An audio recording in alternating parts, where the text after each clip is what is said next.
حسب تحديد الحفريات على أساس كونها مستعمرة أو منفردة linear or solitary. تحديد الحفريات على أساس تماثلها symmetry سواء خماسي ثنائي لا تماثل pentameral bilateral no symmetry. بوريفيرا المعروفة عموما باسم الإسفنجيات sponges. main characteristics of phylum Porifera. الإسفنجيات لها جسم مسامي موجود فيه فتحات تسمى أوستيا، والفتحات الأكبر المعروفة باسم أوسكيلا. تسمح هذه الفتحات للماء بالتدفق عبر الإسفنج مما يسهل التغذية. الإسفنجيات متعددة الخلايا multicellular ولكن ما عندهاش أنسجة وأعضاء حقيقية tissues and organs. يتكون الجسم من خلايا متخصصة منها schwannocytes polar cells اللي بتغطي الحجرات الداخلية وتساعد في water filtration. يمكن أن يتكون الهيكل العظمي للإسفنج من أشواك سبيكولاس مكونة من السيليكا أو كربونات الكالسيوم أو إسفنج من البروتين. تشمل أنواع الشوكيات وحيدية المحور، شوكيات ثلاثية المحور، شوكيات رباعية المحور ومتعددة المحاور وبدون ترتيب منظم موناكسون، تراياكسون، تتراكسون، بولياكسون، ديزموس.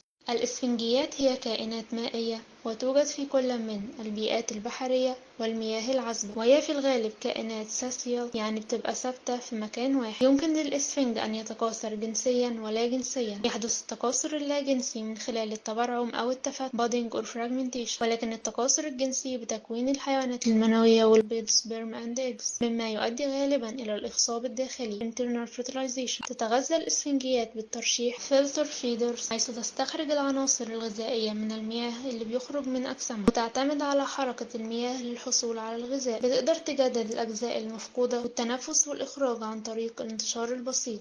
Main classification of phylum Porifera. Class Colcaria. يتكون الإسفنج من Colcarius spicules يعني كربونات الكالسيوم. يوجد عادة في البيئات البحرية الضاحلة shallow marine environments. ومن الأمثلة Grantia وليوكوزالينيا. Class Hexactinellida تعرف باسم الإسفنج الزجاجي Glass Sponges، وتتميز بوجود أشواك سيليكونية سداسية 6 ray siliceous specules. توجد غالبا في بيئات أعماق البحار Deep Sea Environments. من الأمثلة Eublectilla وهايلونيما. كلاس ديموسبونجيا أكبر فئة تضم حوالي 80 ل 90% من جميع أنواع الإسفنج. تحتوي هذه الإسفنجيات على أشواك مصنوعة من ألياف السيليكا والإسفنجيات أو إحداهما سيليكا and or spongy fibers.